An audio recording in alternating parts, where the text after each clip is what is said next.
Hey everyone, and welcome to Big Red Homestead. I'm Josh, that's Caleb, and today we are honored to be joined by John from Corn Nation. And we have a lot to talk about today. Obviously, Minnesota, Nebraska. We got basically the Super Bowl coming up from how the country's talking about it. Is Colorado and Nebraska, and of course we'll be talking about the TCU Colorado game as well. A lot more. And first of all, John, welcome to the show. Well, thanks for having me. I like talking to younger people. You guys have been sharing your horrid experience with Nebraska football, and God, I'm starting this out feeling horrible. But like I said, but right before we started, my God, what have we done to our children? Yeah, that's what our athletic department should be asking themselves. We mentioned that we'd started this channel in 2017, and this channel has not seen a bowl game yet. And we were like, maybe this year, and that's how we ended up on that track. Dear God, our most visceral memory, is us losing the Big Ten championship game in 2009. I mean, that's for our generation, that was like the highlight, peak, and also our sorrow at the same time. For sure. Yeah. You know what the difference is? I started school at Nebraska in 1980. I went to 7 years of college because some people go to 7 years of college and cram a 4-year degree into that. Yes. That's what I did. And I mean, from 1980 to 1984, I think Nebraska lost the national title by one play every year. Oof. It wasn't just the go for two thing. In 83, it was 1982, the pass out of bounds at Penn State. And it's just, and we were so angry about it. Tom Osborne, he can't win the big one. And I can remember before I left school in 1987, one of my last home games, standing on the bleachers and thinking, someday Nebraska won't be very good at football because this thing, not everything lasts forever. I wonder if I'll be around to see it. And how will the fan base react to that? And now I hear you guys, and that's why I said, my God, what have we done to our children? Yeah, because we were so spoiled and we didn't know it. Oh man, I mean, and that was even before. That was even before the true glory years, in a sense. I mean, that's insane. I mean, so I guess that means you were in school then? When did Deion play at FSU Nebraska in Lincoln? It was right around that time. Did he? I think so. Right? I think he was at FSU and played in Lincoln at some point. I was at the Florida State when Bobby Bowden won his first game in Lincoln, and you could see that he was Florida State before that was really not anything. Yeah. And then Bobby Bowden came along and built their program. Yeah. And that win in Lincoln for them was a huge stepping stone for them to greatness. So I want to say Bobby Bowden. 1980. It was 18-14, October 4th, 1980. I was at that game as a young freshman in college. Wow. Did Deion Sanders play in that? How old is Deion? So Deion was at FSU from 85 to 88. So for those 4 seasons. So he probably was in Lincoln then, I think.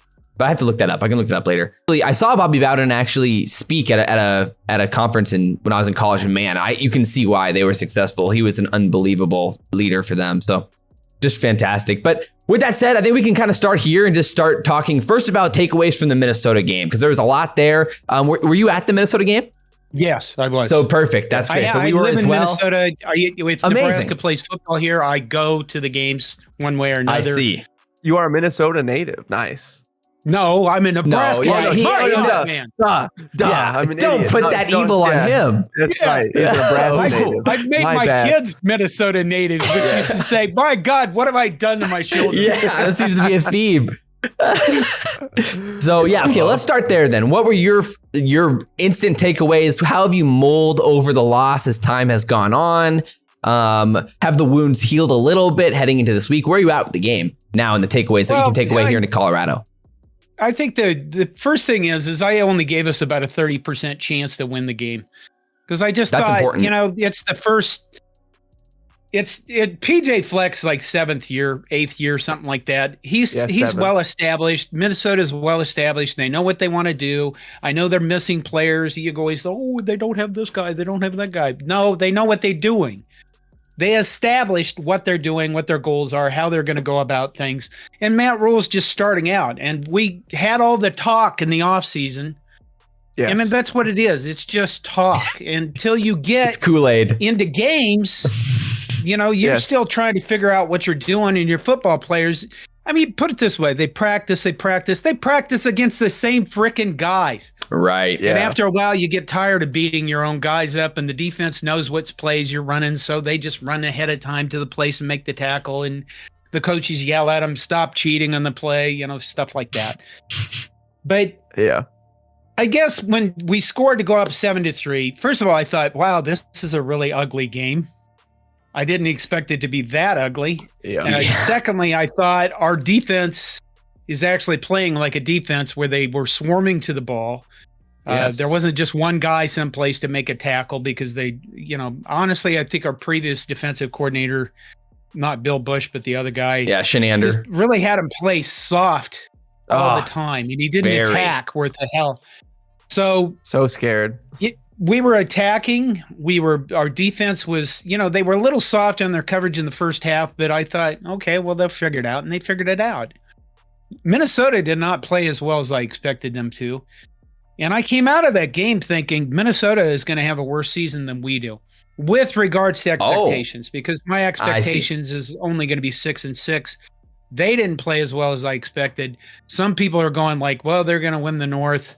I don't know. On the other hand, you went through the first weekend of football and everybody looked poopy. Yeah, the whole Big Ten West. I mean, what's new? The Big Ten West is the wild, wild West of who knows who can win. Anybody can win. The best conference in football, apparently. Yeah, undefeated. Yeah, insane. It was disappointing that you had it and you threw it away.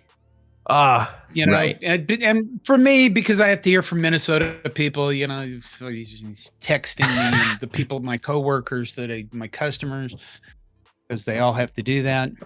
Yeah. I wanted to win, but I wasn't angry about it. I didn't get really angry about it. In fact, we walked back to a bus. One of the guys said, "I'm glad you're here. I want you to be angry." And I'm like, what the hell? It's year one, game one. I can't be really angry. Yeah. It's not like the other guy that we just let slop along for 4 years. Amen. Don't get us started. Preach to the choir. Oh man. So we were on the Scott Frost hater train for a while. It was just painful. I mean, again, we have enough experience with bad that we can clearly point out bad as Husker fans. And yeah, my goodness. I agree with you. There was so much to go good on the defense. A lot of young guys that look good and look developed. And I agreed. We're much more aggressive. I liked Tony White's. We blitzed a lot. We took a lot more chances, which was something we didn't really see in the last regime with Scott Frost. And it's really exciting. And man, it stinks to throw the game away, but it's not a here we go again because Scott Frost did that 22 times. He was 7-22 in one score games. And this is Matt Rhule is 1, and it's the first game. And I mean, come on, we got to stop with these conference games first week. I would have loved to play Minnesota fourth game in after these non-con games, after Northern Illinois, after Colorado, because I think we'd be a much more prepared team. But it's spooky how each head coach has lost their first game in heartbreaking fashion. Mike the last three, Mike Riley with the BYU Hail Mary, and then Scott Frost on we had the fake out Akron game. So then it was Colorado, the 1-score loss, and then now Matt Rhule, the 1-score loss. It's just been just built into you guys' psyche. No, it is. I'm terrified. Which I think is part of the fan sentiment, right? Because inevitably after that happened, it did feel like the here we go again mentality kicked in almost immediately. Even when in the stands we were sitting with a lot of Husker fans at the game, and it was the here you go again. Immediately thought with the turnovers and the penalties that led to of course the devastating loss. So. And like you said, it is Rhule's first game. So you have to take it from the perspective of it's a new regime. There's a lot of new players on this team. Half the roster is most of the depth on this roster is new, and there's a lot still to build off of. So for me, it was a lot less of fire and brimstone reaction than many Husker fans had, and that kind of leads into the more confident situation for this Colorado game. At least to be competitive. Yeah, and I did my post game reaction video, and I kept. They were still playing a lot of video and music and stuff, and it was pretty loud. But there was a Nebraska couple that was 3 rows away from me, and they both sat there with literally their heads in their heads. I mean, it was I didn't want to look at him because it was depressing. I wanted to say, it's going to be okay. Keep your chin up. Hey, come on. There's more games ahead. But then I just thought, oh, God, I'm just going to run away now. And I did. I ran away. Yeah. I walk away positively. The worst part of the game, though, is there's this nice Husker fan because, again, there was only Husker fans there. There was no Minnesota fans. They don't exist. Yes, but there was this nice Husker fan sitting next to me, and he was a teenager, and he looks at me with like 5 minutes left, and he's like, the Huskers are finally gonna do it. And I had to look at him and be like, there's a lot of time left on the clock. And then, of course, there was too much time left on the clock of the paid. But, again, like the feeling of hope, at least it's a roller coaster. And again, that's a good squad that won 9 games last year. And yeah, I agree with you that I don't think they're going to quite meet expectations, but I think a lot of it was our defense played really well. Yeah. I like their wide receiver core, and they have a solid back. We really did a lot of really good things. And again, yeah, like you said, I was impressed with a lot of our tackling and swarming the ball and open field tackling. Our defense can actually be a really solid defense. And, we didn't score a lot of points and there was a lot of turnovers, but again, scoring defense, Minnesota was second in the country last year. So, and Jeff Sims, he played a bad game, but I mean, he had that last year, or in these last few years, but he's also had exciting games. And so, just because we've seen the bad one, I think that there'll be some good games ahead. Think about the defense against Minnesota. Our defensive line was so disruptive. One of them got thrown out of the game for it. Right. I mean, and that comes to play too. I mean, obviously one of the worries for Minnesota going into the season was the loss on O-line and exactly how they were going to replicate that production. So, it'll be interesting to see season long how good that offensive line actually is. But realistically, at least in my opinion, over time, this Minnesota team is actually going to get better and better and probably going to end up being a really solid Big Ten team this year. I mean, the defense is going to be good, especially. And to me, the offense, when it comes to like Kaliak Manis, and he's a pretty effective quarterback, a dangerous weapon with his legs and accurate towards his sidelines. Obviously, he made maybe 2 or 3 bad throws. One turned into a pick in this game. But besides that, I think this offense should end up being pretty respectable in the Big Ten out. To me, there's not really any reason why they shouldn't be, unless this offensive line is just absolutely awful. And if that's the case, then maybe that's what holds it back. But overall, I see Minnesota as a pretty dang solid team this year. Fringe top 25, probably rest of this year, top 30 type team. And so a performance from Nebraska in that type of perspective is a really respectable one, especially considering how close it was after all the turnover. Yeah, and I want to ask you a question. Compare them to TCU. We caught a lot of flack this week for saying that Minnesota was a better team than TCU. Where do you fall in that category? Do you think TCU was a better team because they had the shiny 17, in front of their name for this last week? You mean this year or last year? This TCU, not last year's TCU. Not Max Duggan. Their defense spent the entire game not doing really. They didn't change anything. They went, they keep running the same mesh play over and over. We're not going to adjust to that. Why would we do that? I mean, that would require effort or something. I didn't really. Honestly, it looked like I coached their defense. Yeah. Somebody said, "Show up, and we'll give you some pizza." All right, whatever. I'm in. Guard that guy more, will you? The one that's fast. Don't let him get so open. It was a mess. Their whole defense it was literally like they didn't know where they were going, what they were doing. They didn't have a plan. And when you do that, you're always hesitant to do anything. And that's what they were. So, and honestly, Minnesota is a better team than this year's TCU team. Yeah. I think you probably got that crap from Colorado fans, didn't you? Oh, of course. Right. Yeah, they too, we've been covering Colorado for a while, and I have not heard much from them until this year, until apparently, they kind of just show up out of nowhere. Voila. Of hey, we may be good. Now I'll talk some trash. I haven't watched our team in 7 years, but let's hop on in. Well, I was going to say, so, obviously we can start transitioning this talk more towards the Colorado game then. But what's just so bizarre to me is the difference in sentiment between the national expectation that Nebraska is going to get absolutely walloped in this game versus the betting lines that say that this is a really, really competitive game. Right now, it's a 3-point spread. It was like 1.5 or 2, a few days ago. It's moved as the sentiment has gone. But currently, over 80% of the money is on Colorado to on that 2 to 3 point line, but yet it's a 3 point line. Like at the end of the day, Vegas thinks this is going to be a really close game. And national sentiment, I mean, if you base off the comments that we've seen on social media, this is a 20 point blowout to Colorado. So where do you stand on like, why do you believe what do you think causes this type of difference in sentiment? Is it Big Ten, Pac-12 expectation? How did this bubble get so big? How did the Colorado? We're in the web.com bubble of Colorado. Yeah, Well, media works like this. If it's down, build it up. If it's up, tear it down. That's where you find the stories. And I mean, the honest to God truth is Deion Sanders is, he started out telling his players to leave. No coach does that. And then he brought just what was it? 9 players from Jacksonville State? Yeah, a handful. Something like that.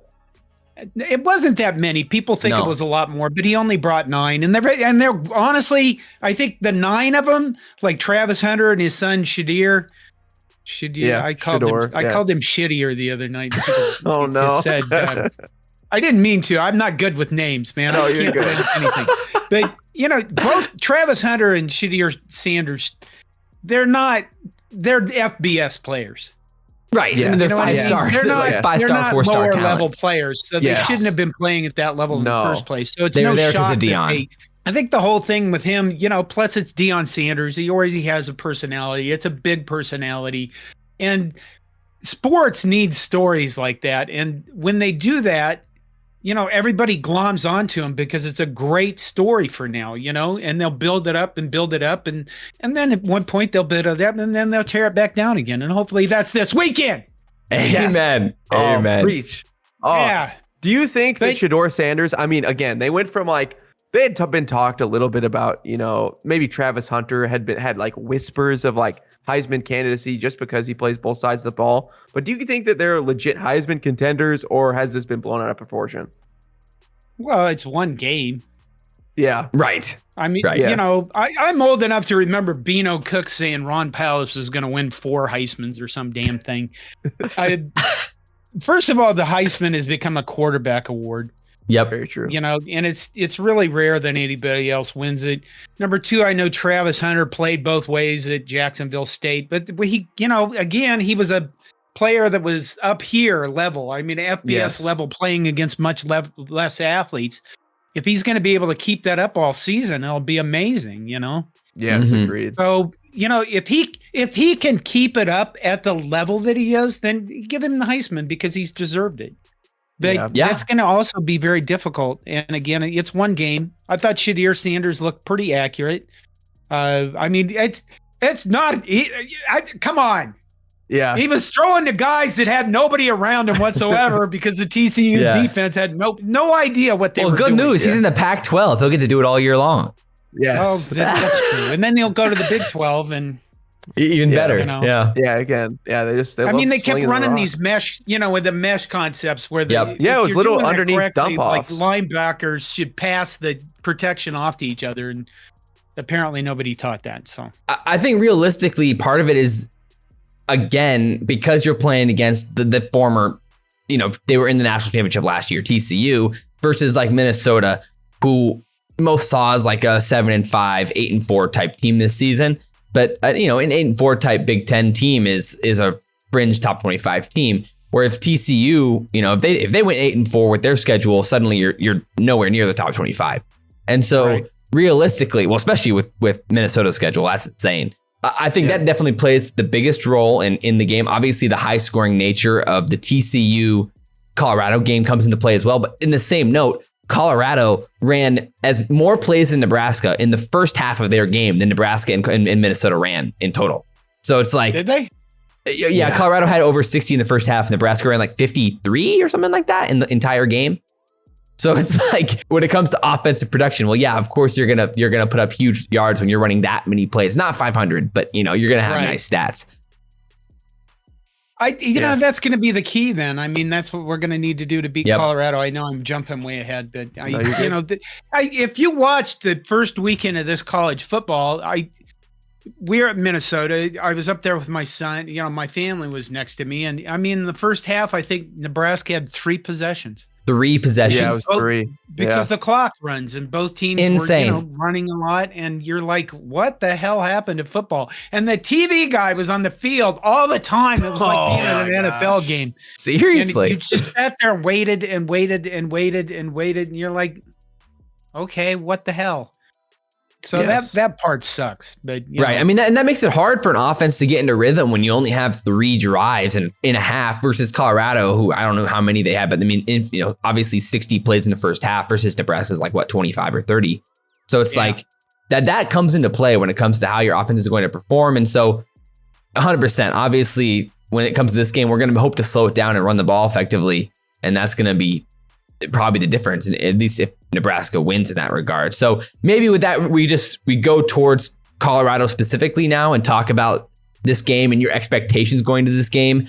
Where are you at right now with Nebraska, Colorado? 3-point line, overarching thoughts on this game. Oh, I don't know. Yeah. That's the thing about this. Is Colorado I watched all the glory years. We had glory all the time. Just literally we'd win a game and flowers would fall from heaven. That's what it was like in the 80s in Memorial Stadium. I'm missing out on flowers? Yes, just flowers. Dude. Sometimes, every once in a while somebody would just out of the blue just appear and give you chocolate. I don't know. But man. Now you're so beat up by this team. You're like, I wanted us to kill them, please. And like the shirking kind of thing. So I think that we can honestly beat the crap out of them if we just don't turn the ball over. Yes. So Colorado's not going to the college football playoff this year? They are. They're you know what? In fact, they're not just going to the college football playoffs. They're going to go college football playoffs, and then they're just going to go right into the NFL promoted to the NFL. Yeah, it's just like regulation or what? Relegation. I saw legit, like I can't remember where it was, but somebody picked them to go to the CFP today, like a semi-reputable news source. Yeah, you know how they do that, and then they can, if they ever get there, they go, I said that back in 2014. Yeah, I was just ahead of the curve, I guess. I was 1 year behind. I had 1 year a ahead. dream in 1989 that Deion Sanders would one day win a national title in college football. The LeBron James meme. Oh man. Yeah. Oh my gosh. Okay, what's your over/under on Husker fan to Colorado attendance for this game? Is it 50-50? Is it favor in Nebraska? How many fans are going to be there? I'd say 50-50. Yeah. Okay. Put it this way. If you go out and you look at whatever it is people buy tickets at, like StubHub or something like that, these tickets are like going for $3,000 and $4,000. It's insane. It's like college football playoff prices. Yeah. If I was a younger guy who had a lot of college debt and I had like 5 tickets to this game and I said I could pay off my freaking college debt or go to a football game, I think, see, that's what we've done to our children. They have to make these hard choices. I can't even go to a football game for normal prices anymore. Damn it. Oh my gosh. Yeah, facts. It's devastating out here for us young folks. I mean, what are we supposed to do? I mean, seriously. Yeah, sell my kidney. Yeah. Kidneys will be gone after this game. They'll be sold for sure. So yeah, okay. Then let's talk about some. I mean, we talked about some of the X factors already. Then, and I'm right with you. I mean, the first X factor for me is establishing the run and utilizing a running back who looked great against Colorado or against Minnesota, but barely had any carries, and that was Gabe Ervin. So hopefully, this coaching staff has figured out. Maybe we should give Gabe Ervin the ball here and utilize his talent and get this ball moving on the ground and keep the ball out of Shedeur Sanders' hands. Yeah. And, over the years I've done this, I've always had one attitude about new coaches, and that is it doesn't matter how much they win in their first year. Yep. And that has changed because a lot of the transfer portal and nil. And then Matt Rhule was stupid enough to say, well, I know I don't usually win to year 2, but this feels like more like a year 2. We all would have gone. Yes. It probably won't start winning. Now he's said that, and you're like, well, when are you going to start? You played one game, you lost, it's over. You know what I mean? Yeah. If he wouldn't have said that, then he wouldn't have set up the expectation for people.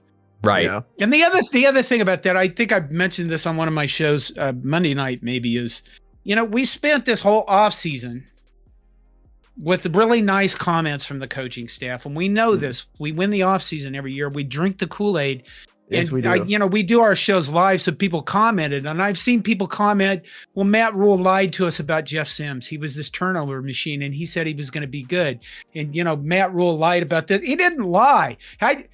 You write puff pieces in the offseason. Right. And I figured that Nebraska fans have been around for a while, long enough that they'd figure that out and not take them with a grain of salt, not like he's just like, this is the gospel. When a guy says, a coach that's been around for 20 years says he might be the best linebacker I've ever coached, he's probably not the best linebacker, but that kid needs to hear that.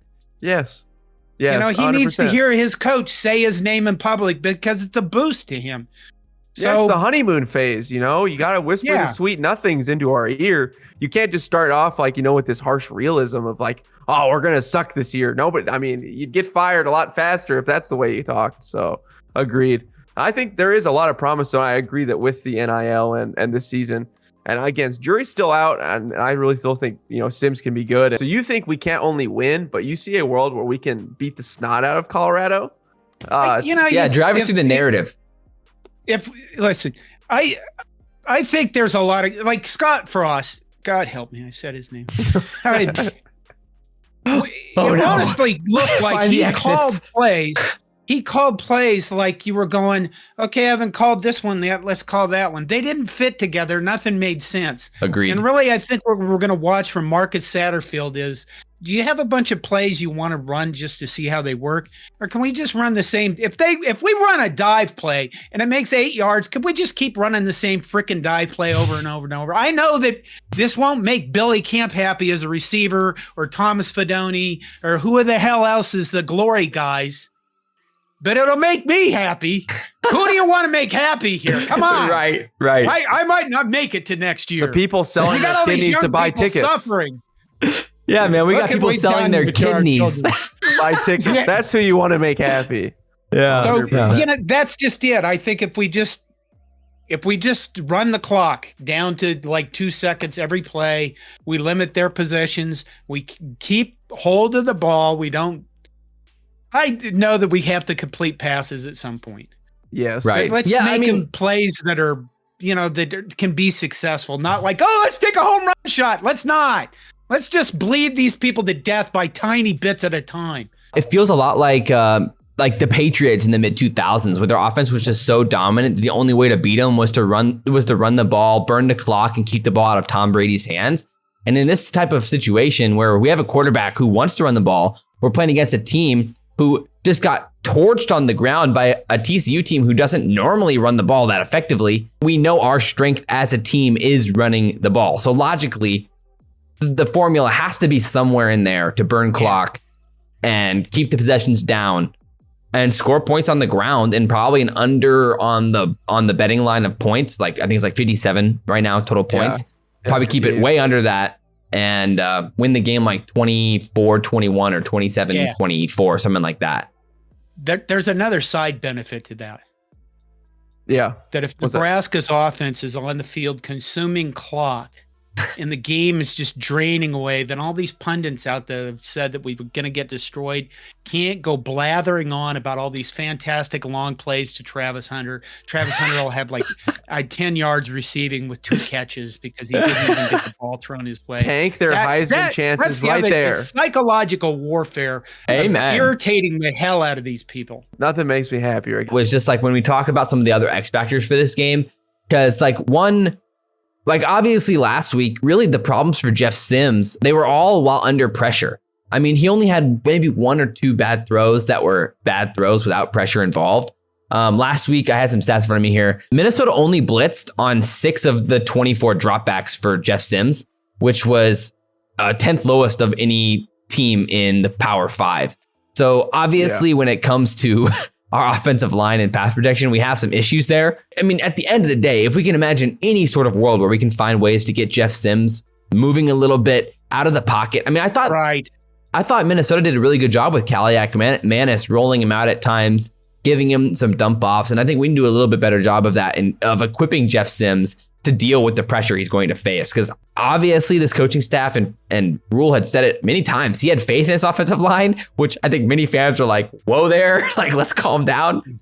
because I don't know what you're seeing here, Matt. But this we've been watching this offensive line for 4 years, and I don't know if we're going to have this pass protection you keep talking about. And I think that kind of played out here. Just to finish off that point, establishing Jeff Sims there is going to be crucial because last year he was one of the worst in all of college football while under pressure. Literally, it was ironic. Like literally in the bottom 10 last year in players' performance under pressure, at least according to PFF grades, was Casey Thompson and Jeff Sims. They were next to each other in FBS rankings while under pressure.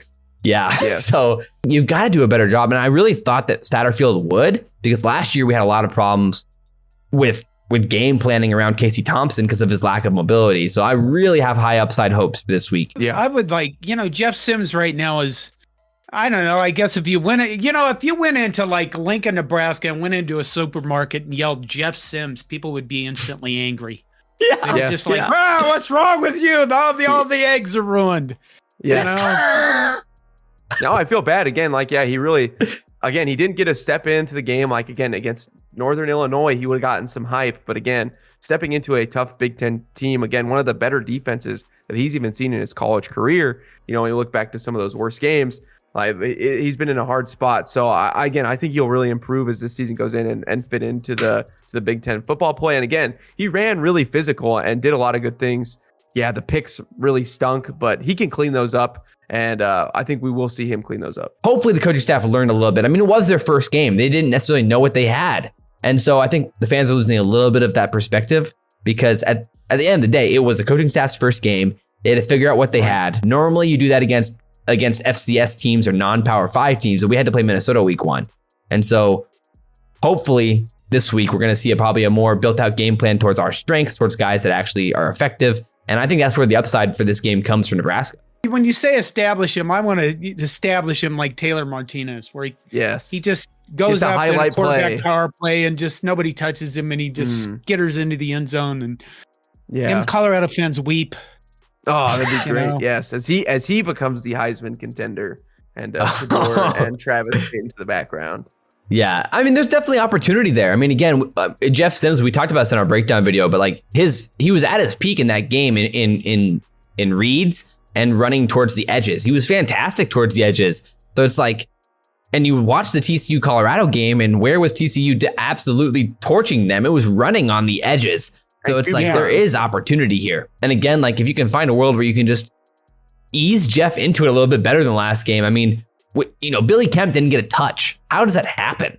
He didn't. Did he?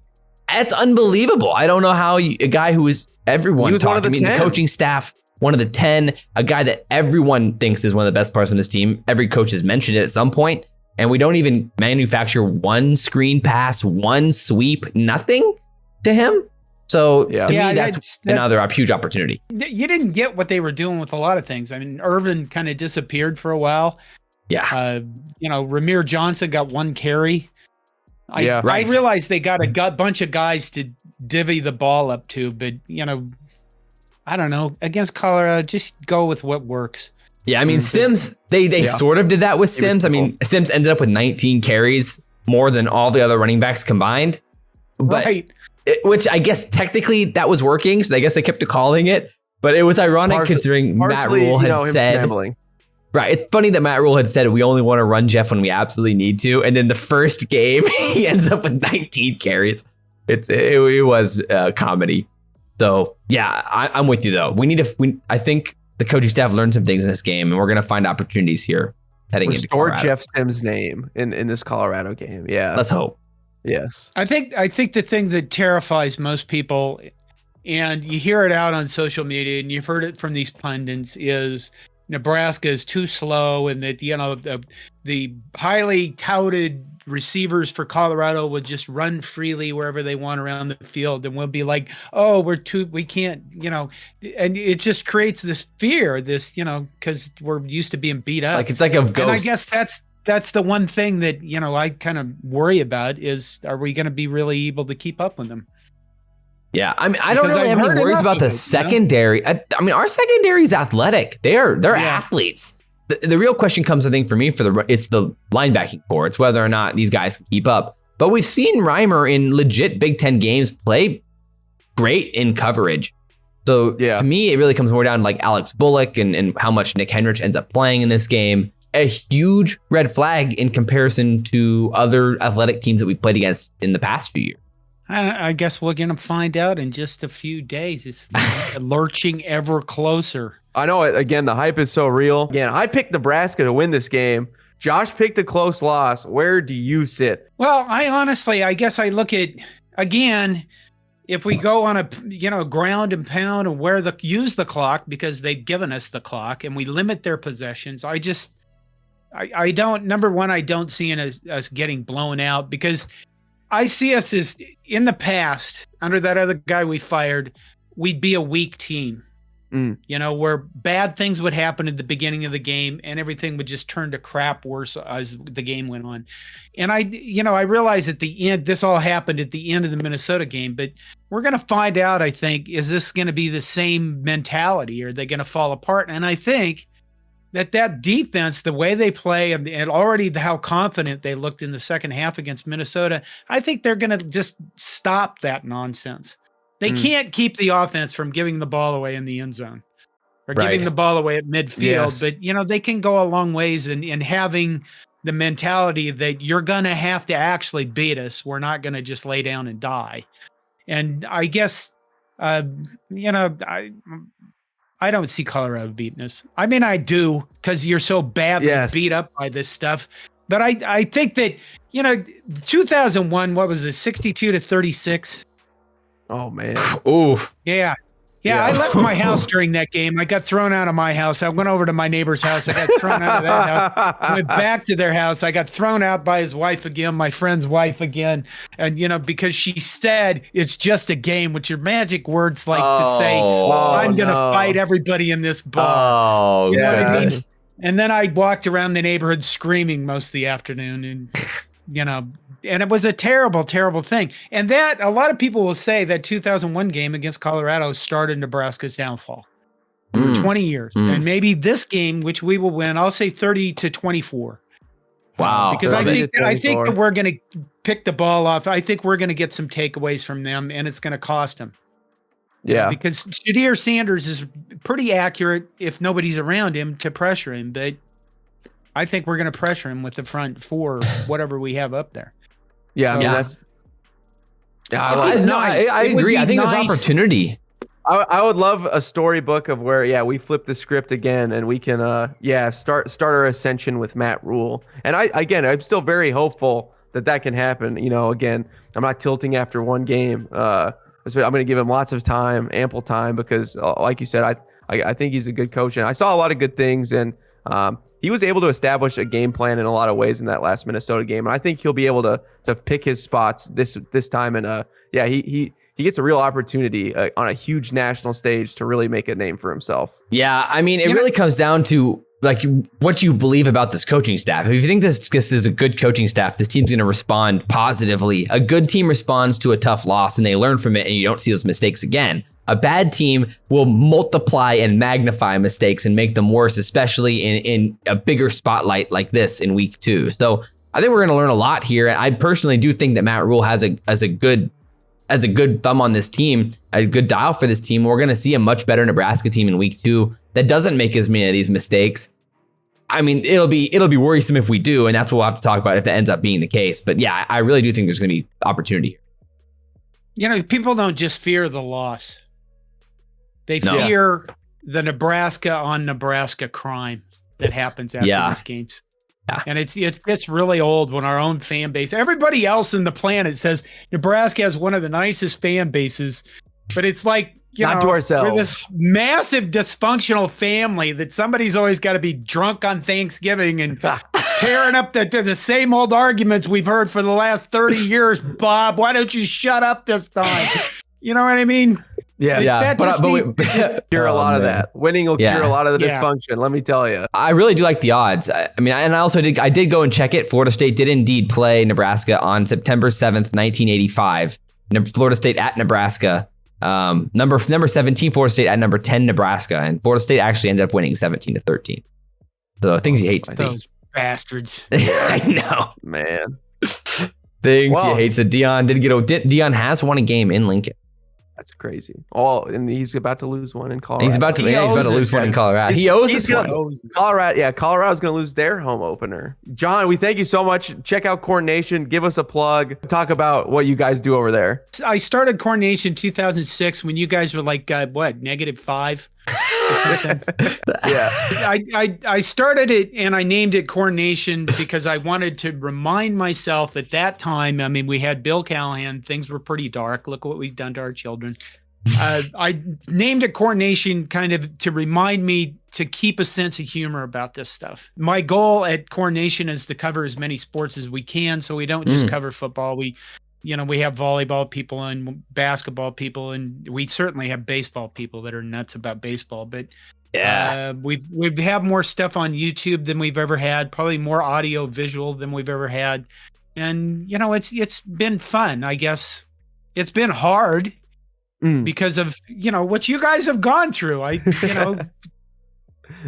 haven't been to a bowl game since I've been alive, kind of stuff. This is just terrible. It's going to get better. It's going to get better. Is it? There's hope. There's always hope. It's going to happen. T-minus 2 days till it gets better, baby. Yeah, exactly. If we beat Colorado, I mean, just like we saw, we're going to be building up Nebraska. The guy with the chocolate's going to come back. I'll be eating chocolate on Saturday. I will see flowers fall from heaven. I'll finally see it. Maybe there'll be a guy walking around the stadium in Boulder handing out gummies to everybody. Yeah. Nebraska fan, here you go, man. Ooh, 420. 420 plays. Some guy walks in and just kicks me in the nuts. I've been wondering. So this will be nice. A nice break from things this weekend. Yeah, again, John, we really appreciate you having you on. As always, guys, this has been Big Red Homestead. Check us out on Patreon. Now we have our Discord, which is free to join. We'd love to see all of you guys there. I'm Caleb. That's Josh. That's John. This has been Big Red Homestead. We will see you next time. Go Big Red. Go Big Red, baby.